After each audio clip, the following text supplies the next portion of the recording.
Ginevra, di balik tatapan sunyi. Terinspirasi dari potret Ginevra de Benci karya Leonardo da Vinci. Selamat datang di channel YouTube TRK Media. Media cerita inspiratif. Florence, musim semi tahun 1474. Di taman belakang villa keluarga Benci, seorang gadis muda duduk tenang di bawah pohon juniper. Di pangkuannya terbuka buku puisi Petrarch, tapi matanya menatap langit, seolah mencari jawaban di antara awan.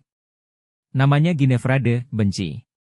Lahir dari keluarga bangsawan, dikenal karena kecantikannya yang halus dan tata lakunya yang sempurna. Tapi mereka hanya melihat permukaan. Tak banyak yang tahu bahwa Ginevra bukan bunga yang diam. Ia adalah angin yang tak terlihat, tapi menggerakkan daun-daun dengan lembut.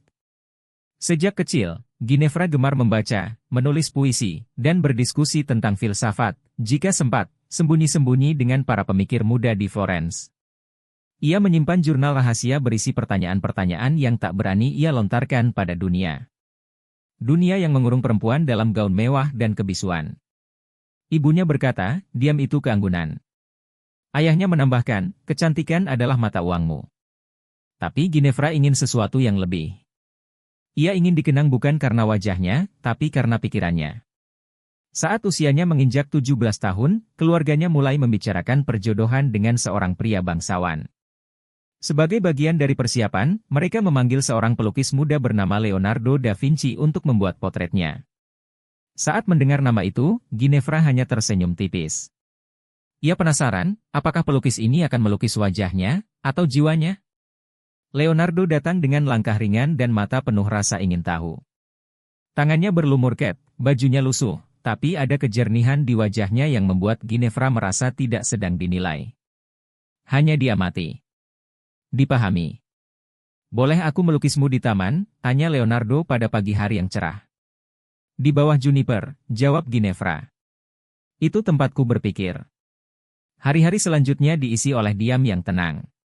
Ginevra duduk tegak, angin menyentuh rambutnya, matanya menatap jauh melewati kanvas. Leonardo menggambar dengan cepat, lalu memperlambat gerakannya seiring waktu, seolah tak ingin melukis terlalu cepat seseorang yang begitu rumit. Pada suatu sore, Leonardo menghentikan goresannya dan berkata, tatapanmu bukan seperti gadis lain yang pernah kulukis. Ginevra menoleh perlahan. Karena aku bukan.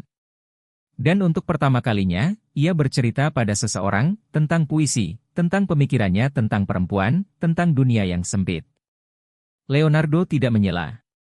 Ia mendengarkan seperti seorang seniman yang tak hanya memakai mata, tapi hati. Potret itu akhirnya selesai. Namun berbeda dari harapan orang tuanya, Leonardo tidak melukis senyum lembut atau perhiasan mewah. Ia melukis wajah tenang, dikelilingi dedaunan juniper, dengan tatapan yang menusuk waktu. Di bawah lukisan itu, ia menulis dalam bahasa Latin. Virtutem forma decorat. Kebajikan menghiasi kecantikan. Ginevra membaca tulisan itu dalam hati dan tahu, akhirnya, seseorang melihatnya sebagaimana ia ingin dilihat, bukan sekadar gadis cantik, tapi jiwa yang hidup. Potret itu digantung di ruang utama villa keluarga. Bertahun-tahun kemudian, ia berpindah tangan, melewati zaman dan negara, hingga akhirnya menjadi salah satu karya paling ikonik dari masa Renaissance. Berabad-abad kemudian, di Galeri Nasional, Washington DC, seorang gadis muda bernama Lucia berdiri di depan lukisan itu. Ia tidak tahu kisah lengkap Ginevra. Tapi dari tatapan dalam lukisan itu, ia merasa seolah sedang berbicara dengan seseorang yang sangat mengerti kesepiannya. Lucia membuka jurnal kecil dari tasnya dan menulis. Kebajikan menghiasi kecantikan. Tapi pikiranlah yang menyalakan nyalanya. Ia tersenyum kecil. Ginevra, dalam diamnya, telah menyalakan cahaya dalam jiwa seorang gadis lain. Seperti gema yang tak pernah padam. Dan di sana, dua perempuan dari abad yang berbeda saling menyapa, tanpa kata, tanpa suara, tapi dengan keberanian yang sama. Makna inspiratif. Ginevra mengajarkan bahwa kekuatan tidak selalu ditunjukkan dengan teriakan atau aksi besar. Terkadang, keberanian hadir dalam bentuk kesetiaan pada diri sendiri, dalam diam yang bermakna, dalam tatapan yang jujur, dan dalam tekad untuk tetap berpikir, meski dunia menyuruh untuk diam. Terima kasih sudah mendengarkan. Jangan lupa subscribe TRK Media.